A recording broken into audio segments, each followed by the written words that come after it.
تو اسی طریقے سے وہاں پٹیشن ہے خواجہ سراؤں کے بارے میں، تو چلیں آپ وہاں پہ اچھا بولتی ہیں تو آ جائیں۔ میں وہاں چلی گئی، وہاں اس مورت نے اپنا بھی نام وہاں پارٹی میں لکھوایا، میرا نام پٹیشنر نے جو بھیجا اس نے میرا نام پارٹی میں رکھ دیا۔ کبھی زندگی میں عدالت نہیں گئی، جا کے کسی کٹہرے میں نہیں کھڑی ہوئی، خواجہ سراؤں کے لیے وہاں کھڑی ہوئی، ان کے لیے میں بھی خواجہ سرا تھا،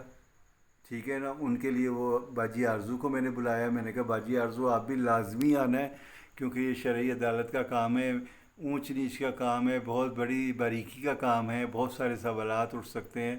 تو آپ وہاں ضرور آئیے گا۔ اور وہاں پھر زہرا تھی، ان کی بیٹی بنی ہوئی میری شاگرد ہے گنڈا بند، اس کو میں نے کہا کہ کوئی نہ کوئی خواجہ سرا برادری سے آپ لوگوں کی طرف سے آئے، یہ نہ ہو کہ پھر بار بار وہی جو ٹولہ ہے وہ آئے اور ان کو بتائے ہاں جی ایسے ہے، ایسے اسلام میں یہ بھی ہے، اسلام میں وہ بھی ہے۔ تو ایسے اسلام میں ہم کوئی عالم فاضل نہیں ہے کہ ہم اسلام کے بارے میں اتنا جانتے ہوں کہ کیا چیز ہے یا کیا چیز نہیں۔ یہاں پہ تو میں نے میٹنگ سیمیناروں میں مورتوں کو صورتیں پڑھتے ہوئے دیکھا ہے، اور فوری فرقہ پہن کے صورتیں پہن کے تو اپنے آپ کو ڈیفائن کریں کہ اسلام کے مطابق ہم پوری چل رہی ہیں، تو فرقہ تو فقیر ہی ہے۔ تو یہاں پہ آپ کو سلیکون کے سارے نمونے نظر آئیں گے، یہاں آپ کو ہر چیز نظر آئے گی۔ تو یہ آپ کی ذاتی مرضی ہوئی نا، یہ آپ کو کلچر تو نہیں کہہ رہا کہ آپ یہ کام کر کے تو روڈ پہ نکل کے اور سیکس ورکنگ کریں، یہ کام تو نہیں ہے۔ تو اس میں بولنا کیا بری بات تھی کہ بھئی خواجہ سراؤں کو اس میں شامل نہ کریں؟ میں نے یہی بات کی کہ خواجہ سراؤں کو اس میں شامل نہ کریں، وہ لوگ نہیں ہیں، ان کا کلچر ایسا نہیں ہے، وہ لوگ ایسے نہیں ہیں، ان کے علاقوں میں جا کے دیکھے، ان کے کہتے جنازے نہیں، انہوں نے کہا ہم نے دیکھے جنازے بھی، میں نے کہا دکھائے، مگر پھر بھی یعنی کہ ہر چیز جگہ پہ مجھے انہوں نے کہا کہ یہ تو جی دشمن ہے خواجہ سراؤں کی، اور یہ تو بھئی یہ ختم کرنا چاہتی ہے، یہ تو یہ ہے۔ تو اس چکر میں مجھے پیچھے کر کے اپنا کام کرتے رہے، آپ لوگوں کا رخ میری طرف کروایا۔ سیاست ابھی بھی یہی سیاست چل رہی ہے کہ کشش وہاں پہنچ گئی، جبکہ پہنچے ان کے کرتوت اور ان کے کاموں کی وجہ سے آج شرعی عدالت میں وہ بل گیا ہے، کیونکہ وہ بل تھا ہی ان لوگوں کے لیے تھا جن لوگوں کے اندر ہمیں پاکستان میں کبھی اجازت نہیں مل سکتی تھی۔ شرعی عدالت میں صرف اتنی سی بات انہوں نے ہم سے کی ہے، وہ کوئی قانون نہیں بنانے جا رہے، کوئی سزائیں نہیں دینے جا رہے، وہ اس بل کا صرف اتنا پوچھ رہے ہیں کہ اس میں کون سی غیر شرعی بات ہے، تو وہ ڈیفائنڈ ہو جائے گی نا۔ کتنے ایکٹیوسٹ بیٹھ کے یہاں پہ ڈیفائنڈ کر رہے ہیں کہ یہ اسلامی نظریاتی کونسل سے گیا ہے اور یہ تو اسلامی ہے، تو پھر ان کو ٹینشن کس چیز کی ہے؟ میں ایسی کون سی قرآن کی آیت لے جا کے وہاں پیش کرنے والی ہوں جس کی وجہ سے انہیں ٹینشن ہو جائے گی؟ میں تو کوئی ایسی چیز نہیں لے جا رہی۔ انہوں نے مجھ سے سوال پوچھا ہے کہ جو کہے گا خواجہ سرا وہ اسلامی طرز کے اوپر اجازت نہیں ہے، کیونکہ اس ملک میں میرا جسم میری مرضی کی لڑکیاں چل رہی ہیں، آپ دیکھ رہے ہیں کہ سارے لوگ کس طریقے سے ان کی مخالفت کرتے ہیں۔ تو یہ بل بھی اس بیس پہ پاس ہوا ہے کہ میرا جسم ہے، میں جو کہے گا خواجہ سرا اس کو مان لیا جائے۔ اب وہ نادرہ کے پاس جا کے ان کو یہ ترمیم دے دی کہ یہ سب انہوں نے سکھایا پڑھایا، شرعی حیثیت اس کی کوئی نہیں ہے، ایک جنس مرد ہے ایک عورت ہے، ان کے مطابق وہ یہ ہے کہ یہ دو ہی جنس کے اندر ہے۔ میں بھی یہی کہہ رہی تھی، ان کو سمجھا رہی تھی کہ ہم مرد کی حیثیت سے خواجہ سرا ہیں، ایک مرد کے اندر ایسی ایک اندر کے جذبات کے ساتھ ایک خون کی تبدیلی سمجھ لیں، جو بھی آپ اس کو سائنٹیفک لے لیں، تو ایک مرد کے اندر ایک عورت کے جذبات ہیں، تو یہ اس کی ایک قدرتی خوبی ہے، خامی نہیں ہے، اس کو اللہ تعالیٰ نے یہ دی ہے۔ مگر اس کے ساتھ یہ منسوب نہیں کیا ہوا کہ وہ سیکس ورکر بنے گا، وہ پیشہ کرے گا، وہ روڈ پہ بھیک مانگے گا، وہ ناچے گا، وہ اپنے گھر چھوڑ دے گا، وہ پھر اس طرح کی ذلیل زندگی گزارے گا، ایسا تو نہیں ہے اس حل کے لیے۔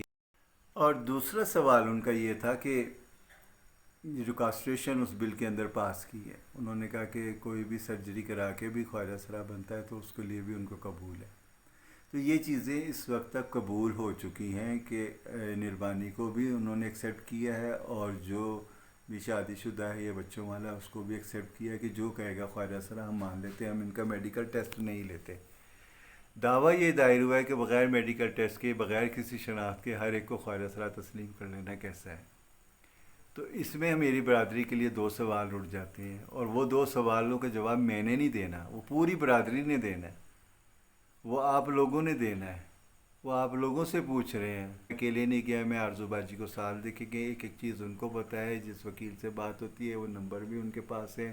سب کچھ ان کے پاس ہے۔ میں بول بھی نہیں رہی تھی، میں نے کہا یہ مسئلہ خود حل کریں گے، کیونکہ یہ بہت سینسٹیو ہے، اس میں آئیڈینٹی کا مسئلہ ہے، اس میں کافی چیزیں آئیں گی، اس میں نربانی بھی آئے گی، اس میں اکووں کو بھی دونوں طرف کی باتیں ہوں گی تو اس کا جواب وہ خود ہی دیں تو بہتر ہے، کیونکہ اب سوال جواب کا سلسلہ صرف یہ ہے کہ شرعی اور غیر شرعی کی بات چل رہی ہے، تو ہم نے اس میں سے نکلنا ہے، اس میں سے ہم نے اپنی پوری برادری کو اس کے اندر سیو کرنا ہے، ہم نے یہاں رہنا ہے۔ تو اب صرف ہوگا کیا کہ صرف طور طریقے تھوڑے سے بدلے جائیں گے، کوئی کسی کو پکڑ نہیں رہا، کوئی کسی کو مار نہیں رہا، صرف شرعی عدالت میں بل چیلنج ہو، بل اگر فیل بھی ہو جاتا ہے تو آپ کی زندگی تو فیل نہیں ہوئی۔ آج تک سارے آپ مجھے بتائیں کہ جتنے بھی ہمارے خواجہ سرا کلچر کے جتنے بھی لوگ ہیں وہ کسی بل کے تحت چل رہے تھے، وہ کسی قانون کے تحت چل رہے تھے؟ وہ تو قانون کے ساتھ چل ہی رہے ہیں، جائیدادیں خریدتے بھی ہیں، بیچتے بھی ہیں، قانون کا بھی احترام کرتے ہیں، سب کچھ کرتے ہیں۔ وہ اپنے ہی طور پہ ساری زندگی گزار رہے تھے، اسی طریقے سے ایک پاکستان میں شہری کی حیثیت سے ہر وہ سہولتیں لے رہے تھے، اپنے علاج معالجے میں بھی لگے ہوئے تھے، ساری دکھ تکلیف کے ساتھ وہ اپنی زندگی گزار رہے تھے، انہیں تو کوئی بل کی ضرورت نہیں تھی۔ تو بل کی ضرورت کس کو پیش آئی؟ یہ انہی لوگوں کو پیش آئی جو اپنے آپ کو کہتے ہیں میں تو ٹاپ ہوں، میں باٹم ہوں، میں لیزبین ہوں، میں ایسی ہوں، میں ویسی ہوں۔ میں اب شادیوں کی آپ تصور دیکھیں کہ ابھی یہ پاکستان میں آپ کی برادری کے نام سے، خواجہ سرا کی برادری کے نام سے نکاح ہو رہے ہیں، بالکل اس میں خواجہ سرا بن کے، ظاہر ہے خواجہ سرا کے لیے کوئی کپڑے تو دار کے نہیں، شکلوں سے دیکھا بھی چار خواجہ سرا بیٹھ کے نکاح کروا رہے ہیں، سمجھوتے ہو رہے ہیں، مٹھائیاں بٹ رہی ہیں۔ تو یہ اس بل کے حصے ہیں جس کے اوپر کھل ڈل کے کام ہو رہے ہیں، لوگ ان کو کوئی پوچھنے والا بھی نہیں ہے۔ آپ اپنی، میرے یہ گزارش تھی اپنی تمام مائیوں سے جو بھی ہماری عزت دار گھرانے کے تعلق رکھنے والی ہیں، صرف میں ان کو کہہ رہی ہوں کہ یہ خواجہ سرا کا لفظ آپ لوگوں کا ہے اور آپ لوگوں کے ہی ساتھ چلے گا، یہ کوئی اور اس کو ہائی جیک نہیں کر سکتا۔ تو آپ لوگ ہی آواز اٹھائیں گے اور آپ لوگ ہی بولیں گے کہ دراصل یہ آپ کا حق ہے، آپ کا نام لے کے کوئی یوز کرے، ہے تو یہ سسٹم ایک اصول کا نام خواجہ سرا ہے نا، جنس سے تو نہیں نا۔ اب ہمارے سارے بزرگوں کے شناختی کارڈ مرد کی حیثیت سے بنے ہوئے ہیں، ہر جمرہ بھی ہم مرد کی حیثیت سے کرتے ہیں، تو اللہ تعالیٰ نے جب ہمیں ایک جنس کی شناخت دے دی ہے تو ہم جنس کی لڑائی لڑیں کیوں؟ ٹھیک ہے نا؟ جب ایک بندہ اپنی زندگی میں ایک فقیری لینے کے لیے اتنی بڑی قربانی دیتا ہے جس کا نام نربانی ہے، اس کو قربانی سمجھیں، وہ کس لیے دیتا ہے؟ ایک عورت بننے کے لیے نہیں دیتا، کوئی باپ بننے کے لیے نہیں دیتا، شادی کے لیے نہیں دیتا، وہ ساری ان چیزوں سے اپنے ذہن سے آزاد ہو کے تو صرف ایک خواجہ سرا بننے کے لیے بہت بڑا کام کرتا ہے۔ تو اس بڑے کام کے پیچھے ہر کسی کا نہیں ہے یہ اختیار کہ کوئی مرد ایسا نہیں کر سکتا، نہ وہ مرد ہو سکتا ہے جو اس قسم کا کرے، وہ اپنے 100 علاج کروا لے گا کہ یہ کسی طرح میرا ٹھیک ہو جائے، مگر خواجہ سرا اس کو ٹھیک کرنے کی کوشش نہیں کرتا، وہ کہتا ہے کہ میں اسے جان چھڑواؤں اور کوئی ایک زندگی لوں کہ ایک لوگوں کو، اپنے جیسے لوگوں کے ساتھ رہوں، اور وہ ایک فقیری لائن ہے، وہ ایک باعزت ہے، اس میں حج عمرے ہوتے ہیں، اللہ ان کو بلاتا ہے۔ مجھے بھی اللہ نے اپنے گھر بلایا، مجھے بھی یہ سعادت نصیب ہوئی ہے، تو میں کیا یعنی کہ اب حاجی بن کے جو مرضی کروں؟ یہ تو نہیں ہو سکتا نا۔ تو میری آپ لوگوں سے یہی ایک بس التماس ہے سب سے کہ آپ اپنے جو خواجہ سرا برادری کلچر والے ہیں وہ ان سب سے اپنے اعلان لا تعلقی کا اظہار کریں، اپنے میسیجز ریکارڈ کر کے بھیجیں، میرے اندر سے مجھے آ کے چیک کریں، میں آرزو باجی یہاں موجود ہیں اور بہت سارے خواجہ سرا ہیں، میں آپ ہی لوگوں کو آگے آئیں، آپ کو میں عدالت تک لے جاؤں گی، آپ اپنی خود بات کیجیے گا، اسی لیے باجی آرزو کو لے کر آئی ہیں، ہمیں اس لیے مشورے کی ضرورت ہے آپ کے، ٹھیک ہے نا؟ جس میں دو زندگیوں کا سوال ہے، دونوں ہی اپنی برادری کا حصہ ہے، دونوں کو ہم اگنور نہیں کر سکتے، ٹھیک ہے نا؟ ان چند لوگوں کی خاطر یہ ایکٹیویزم جو چل رہا ہے نا، جو اس لابی کا حصہ ہے، جو ہمارے ملک میں ہمیں ہی ذلیل کروا رہے ہیں اور ہم سے ہی شادیاں بھی کروا رہے ہیں، ہمارے لوگوں کو ہی خرید رہے ہیں، بیچ رہے ہیں اور خسروں کا نام لے رہے ہیں۔ خواجہ سرا ایک اسٹام کے ذریعے اپنی سب چیز یعنی کہ لین دین کرتا ہے، جو کہ ایک باقاعدہ اور ایک قانونی طریقہ ہے۔ یہ لوگ گھر بیٹھ کے اپنا بس لے دے کے جو بھی آیا اس کو کپڑے پہنائے اور چیلا کیا، پھر دوسرے دن چودر دی روٹی دے رہی ہے، پھر وہ سارا ہی کر رہے ہیں، یہ بڑی ماں میں یہی چل رہا ہے، یہ آگے پیچھے آپ کی ورتوں میں سب یہی چل رہا ہے۔ تو یہ سب خواجہ سرا کے نام پہ چل رہا ہے، جب یہ میٹنگ سیمینار میں جاتے ہیں تو یہ خواجہ سرا ہی بن کے جاتے ہیں۔ میں اگر کہیں جاتی ہوں تو مجھے لوگ ندیم بھائی نہیں کہتے، وہاں بھی کہتے ہیں یہ بھی خواجہ سرا ہے، میرا اپنا ریکارڈ ہے، مگر میرے ریکارڈ کے اندر کبھی بھی آپ دیکھیں کسی کے پاس کوئی ثبوت نکلے کہ کشش نے یہ چیزیں اس میں شامل کی ہیں، یہ اس بل کا حصہ بنی ہیں، میں کبھی بھی نہیں بنی، اور نہ کبھی بنوں گی، اور نہ ہی آپ کے سسٹم کو میں خراب کبھی کروں گی، نہ اس کو چھیڑوں گی۔ یہ آپ لوگوں کی امانت ہے، آپ کا ایک کلچر، اور میں اس کی حصے دار ضرور ہوں اس حیثیت سے کہ میں اس کلچر کا حصہ بنی ہوں، اور ابھی تک میں سب سے ملتی ہوں اور سب کو آگے لانے کی کوشش کرتی ہوں، اور میرا کوئی دوسرا مقصد نہیں ہے یہ کہ آپ لوگوں کے ساتھ۔ تو باقی اپنی مورت برادری سے یہ کہوں گی آپ بھی ٹینشن نہ لیں، ٹھیک ہے نا؟ اگر حکومت اور گورنمنٹ اس کے اوپر سختی سے ایکشن لیتی بھی ہے، ٹھیک ہے نا، تو ہم وہ سختی ہونے نہیں دیں گے، یہ میرا آپ سے وعدہ ہے۔ کسی قسم کی آپ پہ کوئی سختی نہیں ہوگی، کسی قسم کی آپ کے میڈیکل ٹیسٹ نہیں ہوں گے، ٹھیک ہے؟ کسی قسم کے آپ کے اوپر زور پریشر نہیں آئے گا۔ یہ ایک عدالت کا ایک نارملٹی کچھ بندے نے کی ہے، اس نے مجھے پارٹی بنا دیا، اس میں نے نیاب علی کو بھی پارٹی بنایا ہے، اس میں ببلی ملک بھی پارٹی ہے، اس میں عائشہ مغل بھی پارٹی ہے۔ اگر میں گئی ہوں تو میں اپنی برادری کے معزز آرزو کو ساتھ لے کے گئی ہوں، ٹھیک ہے نا؟ اس کی بیٹی زارا، میری شاگرد زارا، اور دو چار لوگ ہم مل کے گئے ہیں وہاں پہ، جلوس تو نکال کے ہم نے منوانی۔ عدالت ہے، انہوں نے ابھی کوئی بات پوچھی نہیں ہے ابھی انہوں نے، اور یہاں پہ پورے پاکستان میں قرآن مچ گیا ہے، ابھی کوئی ایک پیشی نہیں ہوئی۔ پہلی پیشی میں ہم پارٹی بنے، انہوں نے ایکسیپٹ کر لیا، اگلی پیشی میں میں نے مورتوں کو اپنے خواجہ سراؤں میں سے بھی اور سب کو باتیں کر کے وہاں پہ ان کو لے کے جانا تھا۔ جس نے بھی آنا ہے 100 بسم اللہ آئے، اور میں اس کا نام اس میں ڈالتی ہوں، اور وہ آ کے اپنے طور پہ جو بھی بات کرنی ہے، میں کوئی بھی بات نہیں کہہ رہی، اپنی شناخت اپنی بات اپنی کے طریقے سے سمجھائیں۔ جہاں آپ نے اتنے بل میں سمجھایا، اتنے سالوں کی آپ کی محنت ہے، اتنا آپ نے ایکٹیویزم کر لیا، دنیا ہی آپ نے بدل دی ہے، تو پھر آپ جا کے یہ شرعی عدالت میں آپ کو شرم آتی ہے؟ شرم ہے؟ کیا شرم ہے؟ آئیں اور جا کے کہیں کہ بھئی یہ تو اسلامی ملک ہے اور ہم اسلام کے مطابق ہی یہ فرقہ پہن رہے ہیں، اور یہ سیکس ورکنگ اور جو کچھ بھی ہے یہ ہمارا ذاتی مسئلہ ہے، آپ لوگ کون ہوتے ہیں بولنے والے؟ ہمارا ملک ہے، ہم جو سے مرضی رہیں، جیسے مرضی کھائیں پئیں۔ آپ اس طریقے کی باتیں ان کو جا کے بتائیں، مجھے کیوں سنا رہی ہیں؟ آپس میں ایک دوسرے کو کیوں سنا رہی ہیں؟ تھریٹ دے رہی ہیں، مرنے بنانے کی باتیں کر رہی ہیں کہ ہاں جی یہ نہیں ہے، اس کا بائی کاٹ کر دو، اس کا حقہ پانی بند کر دو۔ اللہ میاں رزق دینے والا ہے، آپ کون ہوتے ہیں حقہ پانی بند کرنے والی؟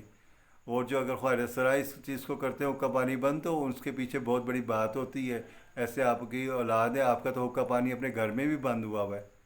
گھروں سے بھی آپ نے کو اسی وجہ سے نکالا ہوا ہے کہ آپ اپنے گھر میں رہنے کے بھی قابل نہیں ہو رہے، مورتوں کو آپ گھر میں بھی نہیں چھوڑ رہی، آپ نے روڈ پہ لا کے کھڑا کر دیا ہے، اس قسم کی آپ ایکٹیویٹیز ان سے کروا رہی ہیں جو ان کو ضرورت ہی نہیں ہے۔ ایک راشن کے پیچھے آپ نے لگایا ہوا ہے بس سب کو، کہ راشن دیتی جائیں، پارک میں جمع کریں اور ادھر جمع کریں، فلانی جگہ کسی کے ڈیرے پہ کسی کے محلے میں ڈیٹا لے لے کے بھائی ہمارا ملک ہے، ہمارا شناختی کارڈ بنا ہوا ہے، ہم اس کے مطابق یہاں پہ ہر قسم کی سہولت دینا گورنمنٹ کے ہمارے پر فرض ہے۔ میں تو اس کے ذریعے بھی، اس شناختی کارڈ کے ذریعے سارے لے رہے تھے۔ یہ علیحدہ سے شناختی کارڈ جس پہ حج عمرہ نہیں ہو رہا، ہمارے تو حج عمرے بھی ہو رہے ہیں، میں خود الحمدللہ کر کے آئی، میں بھی اللہ کا گھر دیکھ کر آئی ہوں، اور اللہ کو حاضر ناظر جان کے آپ سے بات کر رہی ہوں کہ میری طرف سے آپ دل میں کوئی میل نہ رکھیں، آپ جیسے کہیں گی ویسے ہی مجھے آپ کہتی ہیں، میں آج جا کے وہاں سے اپنا نام کٹوا کے اور آپ کو سلام کر کے ایک سائڈ پہ بیٹھ جاتی ہوں، مجھے کوئی ضرورت نہیں ہوگی، آپ کے حکم کی تعمیل ہوگی۔ باجی آرزو بیٹھی ہوئی ہیں یہاں پہ، سب بیٹھی ہوئی ہیں، جہاں میری گائیڈنس، جہاں میری ضرورت محسوس ہو، میں آپ کے لیے دونوں ہاتھوں سے دونوں پیروں سے نوکر تابے دار کھڑی رہوں گی، کیونکہ میں خود ایک مورت ہوں، اور میں نے کبھی بھی ایسی زندگی نہیں گزاری جو بےعزتی والی ہو۔ جو مورتیں جو بےعزتی کر رہی ہیں، جو کچھ بھی کر رہی ہیں، ان کے پاس کسی قسم کا ثبوت نہیں ہے کسی بھی بات کا۔ اگر ثبوت ہو تو پھر بندہ آ ہی جاتا ہے بعد میں، نہ ایسے ثبوت کی ہمیں ضرورت ہے، ہمیں آپ کے تعاون کی ضرورت ہے، اور اس وقت تک جب تک آپ خود چاہتے ہیں، جب آپ ہی نہیں چاہیں گے تو مجھے کوئی ضرورت نہیں ہے۔ میں اپنی زندگی جیسے بھی گزار رہی ہوں، مگر خواجہ سراؤں کے نام کو تنگ نہیں کر رہی، اس کے کلچر کو نہیں چھیڑ رہی، اور یہ بھی کوئی نہ سوچے کہ جب یہ باتیں چھڑیں گی تو حق صرف انہی خواجہ سرا کے جن کو نربان نربان کہہ رہے ہیں،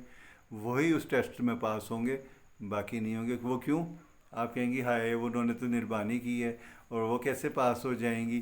وہ جیسے بھی ہوں گی اب دوبارہ تو وہ زندگی اور بحال نہیں ہو سکتی نا، تو جس ٹائم بھی ہوئی وہ انہی کا ہی حق ہے اور انہی کا طور طریقہ ہے۔ وہ کہتے ہیں نا پردہ، پردہ آپ اتنا کچھ کام کرتے ہیں، اتنا کچھ آپ اپنی زندگی میں چوریاں کرتے ہیں، ڈاکہ کرتے ہیں، زنا کرتے ہیں، کچھ بھی کرتے ہوں گے، تو کیا کبھی اللہ میں نے آپ سے پوچھا ہے؟ تو آپ بھی کسی سے مت پوچھیں، آپ بھی کسی کے پردوں کو مت اٹھائیں، کون کیا کر رہا ہے کیا نہیں کر رہا۔ یہ وہ چیزیں ہیں جو ہو رہی ہیں گورنمنٹ کے ساتھ۔ وہ عام آدمی بھی چور ہوگا تو چوری کرتے ہوئے پکڑا جائے گا تو اس کو سزا ملے گی، قتل کرے گا تو سزا ملے گی، شراب پیے گا، جو جس حالات میں جو بھی غیر قانونی کام کرے گا پکڑیں گے۔ تو اس غیر قانونی کام کو خیر اسرا کے ساتھ جوڑ کے اور پوری لائف اس کے ساتھ بنا دینی، یہ بہت غلط ہے، یہ نہیں ہو سکتا۔ تو باقی میری طرف سے آپ کو بہت بہت سلام، تو اور پیار ہی کہوں گی۔